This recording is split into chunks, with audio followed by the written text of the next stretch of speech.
मला वाटतं लोकशाही जर महाराष्ट्रात असेल तर विधानसभा अध्यक्षांनी हा निर्णय घ्यावा अशी आमची अपेक्षा आहे.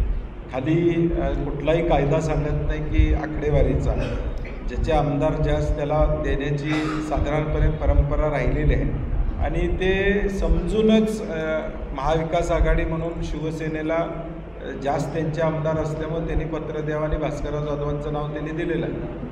आता महायुतीनं निर्णय घेतला पाहिजे देण्याचा.